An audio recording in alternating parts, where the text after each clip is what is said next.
Hi అండి, welcome to Pavithra's cookbook. ఈరోజు నేను మీకు ఒక పప్పు రెసిపీని చూపిస్తున్నానండి. మన ఇంట్లో ఏ వెజిటేబుల్స్ లేనప్పుడు ఉల్లిపాయలు ఉంటే చాలండి. ఈ మెంతులు వస్తాయి కదండి, ఆ మెంతులతో పప్పును తయారు చేసేసుకోవచ్చు. అందుకోసం ముందుగా ఒక ప్రెషర్ కుక్కర్లో అయినా పాన్లో అయినా 1 కప్పు కందిపప్పుని యాడ్ చేసుకోవాలి. ఆ కందిపప్పుని బాగా ఫ్రై చేసుకోవాలి. మనకి కందిపప్పు చాలా ఎక్కువగా ఫ్రై చేసుకోవాల్సిన అవసరం లేదండి. లైట్గా కలర్ చేంజ్ అయితే చాలు. లేకపోతే మీరు టచ్ చేసి చూసుకోండి, గోరువెచ్చగా తయారైతే చాలు. ఇలా కందిపప్పుని బాగా ఫ్రై చేసుకోవాలి.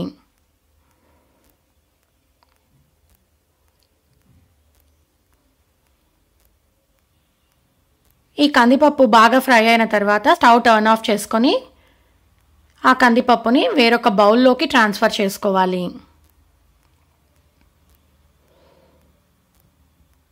ఇప్పుడు అందులోకి వాటర్ని యాడ్ చేసుకొని 2-3 సార్లు బాగా వాష్ చేసుకొని వాటర్ని మొత్తం డ్రైన్ అవుట్ చేసేసుకోవాలి.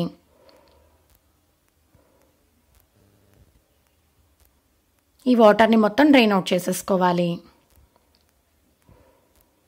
ఇప్పుడు అందులోకి మనం ఫ్రెష్ వాటర్ని యాడ్ చేసుకొని కాసేపు నాననివ్వాలి.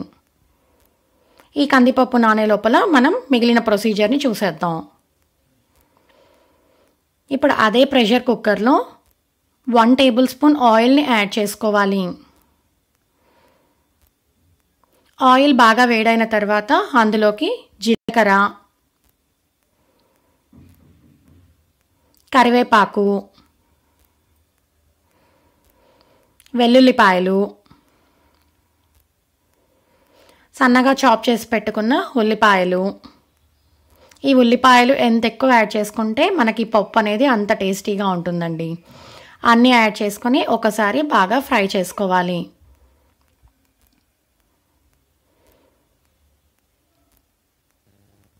ఇప్పుడు అందులోకి రెడ్ చిల్లీస్ని కట్ చేసుకొని యాడ్ చేసుకోవాలి.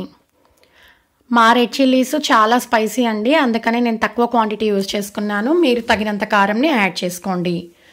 తర్వాత అందులోకి 1 టేబుల్ స్పూన్ మెంతులని యాడ్ చేసుకోవాలి. ఆ మెంతులని కూడా బాగా ఫ్రై చేసుకోవాలి. ఎక్కువగా మెంతుల్ని యాడ్ చేసుకుంటే చేదు అనేది వస్తుందండి, కాబట్టి తగినంత క్వాంటిటీని యాడ్ చేసుకోండి.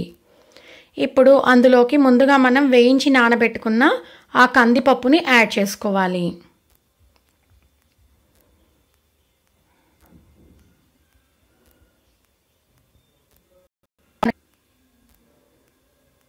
ఇప్పుడు అందులోకి చిటికెడు పసుపు యాడ్ చేసుకొని బాగా మిక్స్ చేసుకోవాలి. తర్వాత మనం ముందుగా కొద్దిగా జీలకర్ర మిరియాలని మిక్సీకి పట్టుకొని పెట్టుకోవాలండి. ఆ జీలకర్ర మిరియాల పొడిని యాడ్ చేసుకోవాలి. ఒక 1/2 టీ స్పూన్ యాడ్ చేసుకోండి. తర్వాత 3 విజిల్స్ వచ్చే వరకు మనం ఆ కందిపప్పుని బాయిల్ చేసుకోవాలి.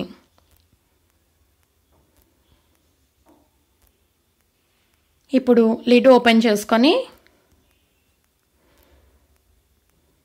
ఒకసారి బాగా మిక్స్ చేసుకోవాలి.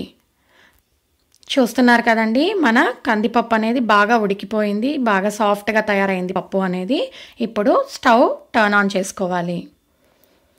అందులోకి రుచికి సరిపడా ఉప్పు,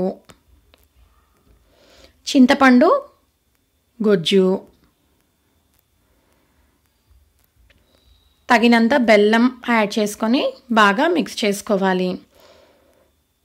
ఈ పప్పు చాలా అంటే చాలా టేస్టీగా ఉంటుందండి. ఇది చాలా ట్రెడిషనల్ రెసిపీ అండి, అండ్ ఈజీగా తయారు చేసుకోవచ్చు, మనకి ఎలాంటి వెజిటేబుల్స్ అవసరం లేకుండా.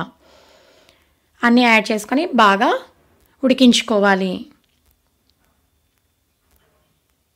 ఇలా బాగా ఉడుకుతున్నప్పుడు స్టవ్ టర్న్ ఆఫ్ చేసుకొని అందులోకి మనం సన్నగా చాప్ చేసి పెట్టుకున్న కొత్తిమీరని యాడ్ చేసుకొని మిక్స్ చేసుకోవాలి. ఇప్పుడు ఇదొక బౌల్లోకి ట్రాన్స్ఫర్ చేసుకొని వేడి వేడి అన్నంలోకి కలుపుకొని తింటే ఎంతో టేస్టీగా ఉంటుందండి. తప్పకుండా మీరు కూడా ట్రై చేయండి. మీకు కనుక ఈ రెసిపీ నచ్చినట్టయితే లైక్ చేసి షేర్ చేయండి. Thanks for watching. Please subscribe to our channel Pavitra's cookbook.